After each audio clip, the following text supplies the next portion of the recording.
10th class లో December prelims mains కొత్త class start అవుతుంది. ఈ నెంబర్ కి కాల్ చేసి రిజిస్టర్ అవ్వండి. లిమిటెడ్ సీట్సే ఉన్నాయి.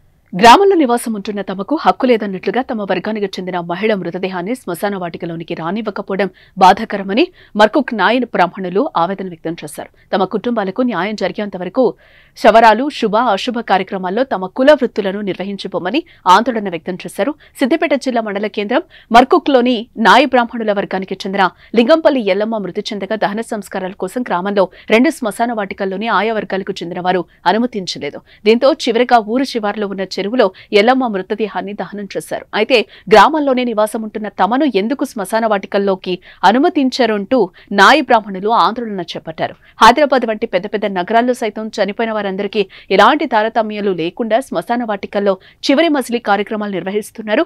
అలాంటిది మండల కేంద్రమైన మర్కుక్ లో ఇలా కులాల పేరిట దహన సంస్కారాలకు అనుమతించకుండా చనిపోయిన వారి కుటుంబాలకు ఇబ్బందులకు గురి చేయటం ఏంటని ప్రశ్నించారు.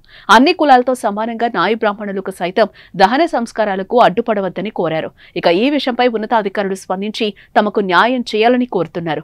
ఇకనైనా ఇలాంటి కుల వివక్షను వీడి అన్ని కులాల వారు సమానంగా సోదర భావంతో ఉండాలని కోరుకుంటున్నట్లు ఆకాంక్షించారు.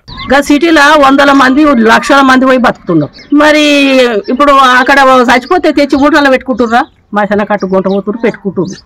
మశాన కట్టుకు పెట్టొద్దని సర్పంచ్ చెప్తాడు. మాది మెల్లగా ఇప్పుడు 100 ఏళ్ళ పర్ఫెక్ట్ మా తాతలు మా అయ్యలు నేను కూడా 65-70 ఏళ్ళకి వచ్చిన. ఇప్పుడు మా ముసలిది చచ్చిపోతే మేము మశాన కట్లకి ఆలబెట్టి బూడిద ఎత్తిపోసుకుంటామంటే అనలొద్దంటారు.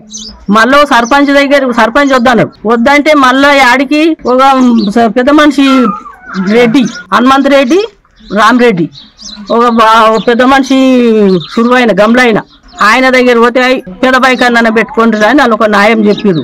సర్పంచ్ తోటి ఒక అర్ధగంట మాట్లాడినాక అక్కడ ఉన్న అర్జెన్సీలు వచ్చి ఏమన్నారు, అక్కడ మశాన కట్లనేమో కాలబెట్టనియరు, ఈడ కాపోళ్లకు మా అర్జెన్సీలకే ఉంటుంది.